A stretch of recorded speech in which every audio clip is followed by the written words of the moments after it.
बहुत बार प्रश्न आता है अगर हम अभी का गोचर देखें तो सूर्य और शनि साथ में चल रहे हैं और लगभग आधा गोचर हो चुका है। और आप सभी के साथ में कुछ ऐसी सिचुएशन चल रही है कि you are forceful to do something. मतलब आप ऑलमोस्ट आपके साथ में जो स्थितियां हो रही हैं वो सूर्य शनि का जो कंपेलिंग नेचर है। मैं जब शनि और मंगल के योग को देखती हूँ और उस योग को जो खड़ाष्ट योग बोला जाता है, इसके ऊपर भी मैंने वीडियो बनाया हुआ है। चैनल पे ऑलरेडी है, आप चाहें तो जाकर विजिट कर सकते हैं और देख सकते हैं। उसी प्रकार से ये जो वीडियो है, जब गोचर में सूर्य और शनि साथ में आते हैं, तो ये भी शत्रु हैं, राइट? क्योंकि शनि और सूर्य आपस में शत्रु तो रखते हैं, हालांकि ये पिता पुत्र हैं, परंतु इनका गोचर जो है वो कैसा है, वो आपको कहीं ना कहीं क्या दे रहा है, एक कंपेलिंग सिचुएशन देता है। अब कंपेलिंग सिचुएशन देता है, मैंने क्या कहा, व्यक्तियों में शत्रुता नहीं है, यहाँ पर पिता पुत्र में शत्रुता है ऐसा नहीं है, परंतु यहाँ पे सिचुएशन ऐसी है कि जो आपके लिए शत्रुवत हो जाती है। फॉर एग्जाम्पल, बहुत ध्यान से सुनिएगा इस चीज को, कि जब आप देखते हैं कि भाई आपके बारे में अगर कोई व्यक्ति कोई कोई कोई किस्सा या कोई ऐसा वाकया पूर्व हो चुका है, पहले हो चुका है, तो उसको लेकर व्यक्ति आपसे क्या कर रहा है, आपके बारे में सोच रहा है, राइट? और आपके बारे में बहुत उसका चिंतन मनन मनन चल रहा है। और वो चिंतन मनन जो है ना, वो आप तक पहुंचता है। आपको लगता है कि आपने उस व्यक्ति को याद किया है, परंतु आपने उस व्यक्ति को याद नहीं किया होता है। Mind is empty field. We keep catching the signals, we keep catching the thoughts. अगर हमने अपने आप को केंद्रित करके रखा हुआ है, हमने अपने आप को अगर बहुत शांत रखा हुआ है, कंपोज रखा हुआ है, और ये कैसे रखेंगे? मेडिटेशन के माध्यम से ये चीज पॉसिबल है। तो जब इस अवस्था में व्यक्ति अगर है, दिन में कुछ समय भी अगर है, तो भी वो विचार उस समय उस तक वो पहुंच जाएंगे। और जब वो पहुंच जाएंगे तो क्या होगा? आपको कंफ्यूजन रहेगा मन में कि मैंने इसे याद किया है कि मैं, या ये मुझे याद कर रहा है या कर रही है।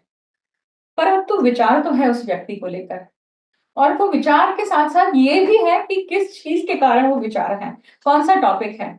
बहुत माइन्यूट चीज बता रही हूँ मैं आपको। अगर नहीं समझ में आए तो वापस जाइए, रिवाइंड करिए इस वीडियो को, इस पूरे पार्ट को, और वापस से सुनिएगा। क्योंकि ये जो बारीकी चीजें हैं ना, माइन्यूट चीजें हैं ना, ये आपको कहीं भी सुनने के लिए, समझने के लिए नहीं मिलेगी, परंतु बहुत सारे लोग ये अनुभव करते होंगे। परंतु बहुत बार हम अपने हिसाब से उसे समझ लेते हैं, जो जैसा है वैसा ही समझ पाते हैं। तो जो जैसी स्थिति है उसे वैसे समझने के लिए हमें अपने आप को शांत और बिल्कुल शून्य में छोड़ना पड़ता है। अब अब क्या है, सूर्य और शनि की बात कही मैंने, है ना? तो वो फोर्सफुल कंडीशन है, मतलब आप फोर्सफुली बाध्य हो गए हैं उस विचार को विचार करने के लिए, उसके ऊपर एक्ट करने के लिए। मतलब क्या होगा, एक्ट करने के लिए जाएंगे तो क्या होगा? आप फोन उठाएंगे, उस व्यक्ति को मैसेज करेंगे या फिर कॉल करेंगे, और आपने भले ही उस व्यक्ति को नहीं कहा कि भाई तुम मुझे याद कर रहे थे क्या, नहीं, बट आपको, आपने अगर सामने वाले को बोलने का मौका दे दिया, तो वो बराबर जिस चीज के लिए आपको याद कर रहा था या जिस चीज के लिए आपकी याद हो रही थी, वो आपके सामने प्रत्यक्ष हो जाएगी। तो फोर्सफुल कंडीशन जो है ना, ये फोर्सफुल कंडीशन बनती है। फॉर एग्जाम्पल, मैं वेग एग्जाम्पल देती हूँ। जैसे मान लीजिए अभी कंडीशन कहाँ बन रही है, सिंह राशि का सूर्य है और कुंभ राशि का शनि है गोचर में, राइट? सिंह राशि में सूर्य ने गोचर कब किया हुआ है? 16 अगस्त के आसपास, राइट? तो मिड अगस्त में गोचर किया हुआ है और मिड सितंबर तक रहने वाला है। तो अब डिग्री वाइज अगर आप देखेंगे तो अब जाके वो शनि के साथ में डिग्री वाइज सामने आने वाले हैं। क्योंकि अगर आप देखें तो डिग्री अभी क्या चल रही है, लेट्स सी दैट, है ना? अगर आप देखें तो आप देखेंगे कि अभी जो ये डिग्री है ना, तो शनि अभी लगभग 22 डिग्री के चल रहे हैं, वक्री है, राइट? और सूर्य 18 डिग्री के हैं। मतलब डिग्री में हार्डली 3 से 4 डिग्री का डिफरेंस बच रहा है। मतलब जो सिनेरियो में अभी इस वीडियो को डालने का अर्थ क्या है? जब आधा गोचर हो चुका है तो अभी क्यों डाल रही है मैम आप, है ना? ये प्रश्न आएगा, ये बहुत लोगों के मन में आएगा। बहुत लोग ऐसे उटपटांग, माफ करिएगा स्टूपिड शब्द यूज करना पड़ रहा है मुझे, कि जब आपके सामने जिस लेवल का नॉलेज आपके सामने प्रत्यक्ष हो रहा है, अगर वो चीज नहीं समझ में आ रही है तो एक बार नहीं, 2 बार नहीं, 3 बार सुनिए, कुछ महीने बाद वापस सुनिए, समझ में आ ही जाएगा अगर आपका इंटरेस्ट है उस विषय में तो। परंतु बताने वाले को बुरा भला कहने का अर्थ क्या है? क्या मतलब निकलता है इस चीज को करने का? खुद का भी समय जाया करते हैं और सामने वाला का भी जाया जाया कर रहे हैं आप समय। मत करिए ऐसा, अपना कर्म मत खराब करिए, है ना? वापस लौटते हैं सूर्य शनि की तरफ। ये होता है, देखिए मैंने क्यों आपको ये चीज कही पता है? कि लोग ना कंपेल हो जाते हैं उस एक्ट को करने के लिए, उस सिचुएशन में अपने आप अपनी रिएक्शन देने के लिए मजबूर हो जाते हैं। क्या उनकी ही गलती है? उनकी गलती इतनी है कि वो उसके विक्टिम हो रहे हैं, तो विक्टिम नहीं होना है सिचुएशन का। क्या करना है? उस समय पे शांत 10 लॉन्ग ब्रेथ्स लीजिए, अपने आप को मेडिटेशन में डाल दीजिए। क्योंकि सूर्य भी प्राण तत्व का ग्रह है और शनि जो है वो कर्म के दाता है, कर्म फल दाता है। शनि के उच्च लेवल की जब शक्ति एक्टिवेट होती है तो विरक्ति का सबसे उच्चतम भाव एक्टिवेट होता है, शरीर में, मन में, सप्त शरीर में। और सूर्य विद्या जो है वो प्रस्फुरित होती है। तो ये दोनों ग्रह उच्चतम अध्यात्म देने के लिए पूर्णतः सक्षम है। परंतु पहले ना, पहले लेवल को ये सारी ऐसी चीजें होती है, मतलब सबसे पहले विष निकलता है ना। सबसे पहले जो उबाल आता है, जब भी आप दाल को गलने के लिए रखते हैं, किसी भी चीज को पकाने के लिए रखते हैं, तो सबसे पहले उसमें से झाग निकलता है, उसमें से गंदगी निकलती है ना। तो वो है, तो उसे साफ करिए और फिर केंद्रित करिए अपने मन को। तो सूर्य शनि ये योग बहुत यहाँ पे इंपॉर्टेंट होता है। और अभी बनाने का कारण भी यही है कि डिग्री वाइज अब ये आसपास सामने समझ तक होने वाले हैं, इसलिए मैंने ये वीडियो अभी आपके सामने रखा है। और कुछ दिनों में ये डिग्री कंजंक्शन होने वाला है। डिग्री जो 180 डिग्री अपार्ट जो है ना, वो कंजंक्शन होने वाला है। कंजंक्शन मतलब युति होती है जो एक साथ बैठ के होती है, और आमने सामने जब है तो वो कहीं ना कहीं समसप्तक कंजंक्शन होता है। ठीक है? तो इसका पूरा लाभ उठाने के लिए आपको शांत रहना बहुत जरूरी है। आपके साथ में क्या चीजें हो रही हैं, आपको किस चीज को कंपेयर होने के लिए बोल रही है नियति। अब जैसे कि किसी का मान लीजिए कि ये जो योग है ये सेकंड और 8 एक्सेस में है, 2-8 एक्सेस में है, मतलब कुटुंब भाव में, और आपके 8वीं भाव में है। तो क्या होगा? वाणी से होगा। आप वाणी से कंपेल हो जाएंगे झगड़ा करने के लिए, आर्गुमेंट करने के लिए। आप वाणी से कहीं ना कहीं कंपेल होकर दुष्ट बोलने के लिए कंपेल हो जाएंगे और उससे चीजें खराब होंगी। आपका क्या होगा? आपके लिए शत्रुत्व भाव निर्माण होगा, क्योंकि शनि क्या है? कर्म फल दाता। आप जो कर्म करने वाले हैं उसका लेखा जोखा वो देने वाले हैं। अगर ये लग्न में हो रहा है तो क्या ये आपकी पर्सनालिटी को लेकर है, आपके व्यक्तिमत्व को लेकर ही कहीं ना कहीं इस तरह का ये बन रहा है। क्या बन रहा है? एक परसेप्शन बन रहा है, राइट? तो आपके कहीं ना कहीं कर्म है, आपका ईगो है, कहीं ना कहीं आपके कर्म के भाव में चूक हो रही है। मतलब आपकी हार्श रिएक्शन है, आपने अपनी जवाबदारियां नहीं उठाई हैं, फोर्सफुली आपका शरीर, आपकी इच्छा, या कहीं ना कहीं क्या कहें उसे, ऐसे सिचुएशन में आप जा रहे हैं कि जो जरूरत है जिस चीज को जब करने की, वो आप नहीं कर पा रहे हैं, और उसी काम के लिए आप क्या गए? आप सामने आ गए लोगों के, क्योंकि सूर्य लाइट डालता है ना, प्रकाश डालता है। अब तीसरे भाव में और भाग्य भाव में अगर ये एक्सेस हो रही है 5-11 की, जहां पर सूर्य और शनि है, तो क्या होगा? आपकी तरफ से पराक्रम क्या हो रहा है? और पराक्रम में अगर मान लीजिए सूर्य है तो क्या होगा? ईगोइस्टिक पराक्रम है। मतलब आप अगर झगड़े की सिचुएशन में फंसते हैं, आपका अगर कहीं ना कहीं ईगो दिखता है तो वो हाईलाइट होगा इस समय पे। और उससे आपका भाग्य खराब होगा। मतलब वो जो फोर्सफुल सिचुएशन है, जैसे मैंने एग्जांपल दिया था शुरुआत में, तो वो जो भी कोई व्यक्ति आपको याद कर रहा है, उसको अगर आप कॉल करके ये बोल रहे हैं कि यार उस समय पे तुमने ये गलती की थी, मतलब आपने अपने बेसिस पे उस चीज को जज कर लिया और क्या कर लिया, जो आपके सामने प्रत्यक्ष नहीं है, आपने वेट किया होता तो वो प्रत्यक्ष हो जाता। क्योंकि ये सिचुएशन इतनी है, जो कंपेलिंग आपको हो रहा है वो कंपेलिंग सामने वाले को भी हो रहा है, राइट। तो यहाँ पे जितना शांत होकर, जितना पेशेंटली अगर आप रिएक्ट करेंगे अपने एटमॉस्फेयर में, तो वो जो कंपल्शन है ना वो आपको समझ में आएगा। वो 4 घंटे 5 घंटे ना गुजार लो।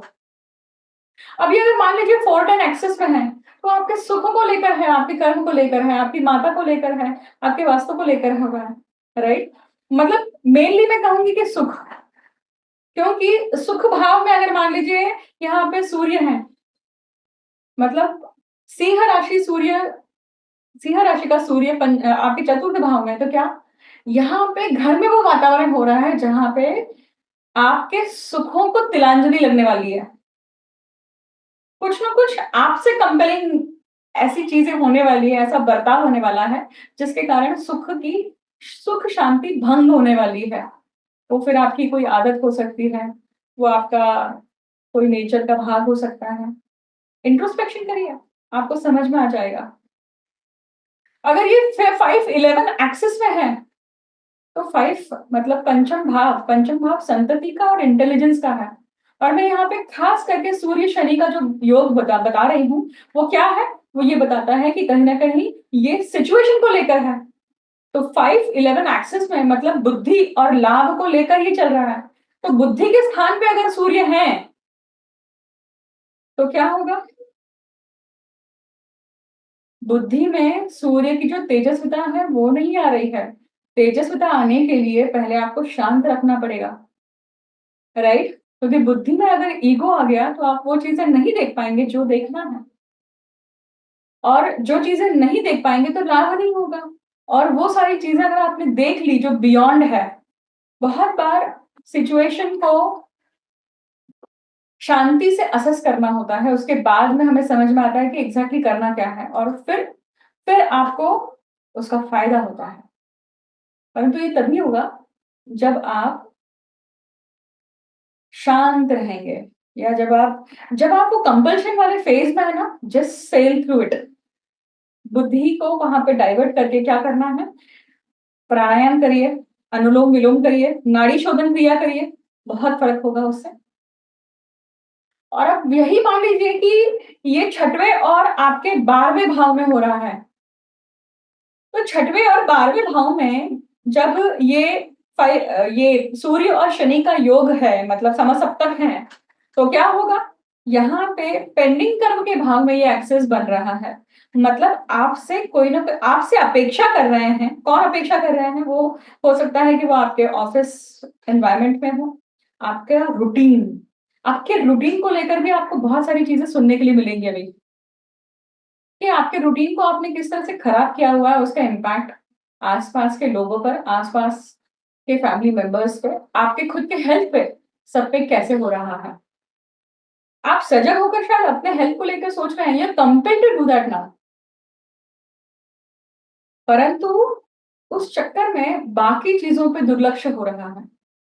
और वो दुर्लक्ष्य जो हो रहा है ना, इग्नोरेंस जो हो रहा है ना, वही आपके नजर में दिखाया जा रहा है कि यहाँ पे आप चूक कर रहे हैं, गलत कर रहे हैं, और वहां पे आपका रिएक्शन आ रही है जो गलत हो रही है। ध्यान देकर सोचिएगा, समझिएगा कि पिछले 10 दिनों में, 15 दिनों में क्या क्या हुआ है, तो आपको आपको ये रिलेट हो जाएगा। ये कोई वेग बातें नहीं है, ये गोचर को किस तरह से पढ़ा जाता है ना, उसके ऊपर से मैं आप सभी के सामने ये तथ्य, प्रत्यक्ष एक्सपीरियंस जो है उसके बेसिस पे आपके सामने रख रही हूँ। मैंने सिर्फ सिंप्लीफाई करके आपके सामने क्या रखा है कि सूर्य शनि कंपेलिंग सिचुएशन कहाँ और कैसे बना रहे हैं। अब ये 1-7 एक्सिस के लिए मैंने सबसे पहले बोल दिया है, ठीक है। अब याद रखिएगा कि ये अगर विपरीत हो जाए, मतलब सूर्य की जगह पे शनि और शनि की जगह पे सूर्य, ऐसे एक्सिस हो रहा है, तो भी यही प्रकार का क्या होगा, इम्पैक्ट आएगा ही आएगा। सिर्फ फर्क इतना होगा कि वहाँ पे आप इनिशिएट नहीं ले रहे हैं, वहाँ पे आप हाइलाइट नहीं हो रहे हैं, परंतु इम्पैक्ट आ रहा है। आई होप कि ये जो सूर्य शनि का जो योग अभी ट्रांजिट में बना हुआ है, इसका जो भी मैंने विवरण आपको बताया है, ये शायद आपको समझ में आया होगा। और इसे जहाँ नहीं समझ में आ रहा है, please go and rewind and then see that, okay? क्योंकि आपको एक बार में ये समझ में आ जाए, तो बहुत अच्छी बात है। मैं शुभकामनाएँ देती हूँ उसके लिए आप सभी को कि आपको ये एक बार में समझ में आ जाए, पर नहीं समझ में आ रहा है तो उसे जाइए और समझिए। वापस से एक बार जाके रिविज़िट करिए, राइट? ऑल द बेस्ट आप सभी के लिए कि बचा हुआ जो पीरियड है ये आपको इनसाइट्स दे, रिवलेशन दे, सूर्य की जो शक्ति है, उज्ज्वल करने वाली शक्ति है, तेजस्विता लाने लाने वाली शक्ति है, वो आपके जीवन के अंधकार को मिटा सके। आप सभी को शुभकामनाएँ। Thank you so much.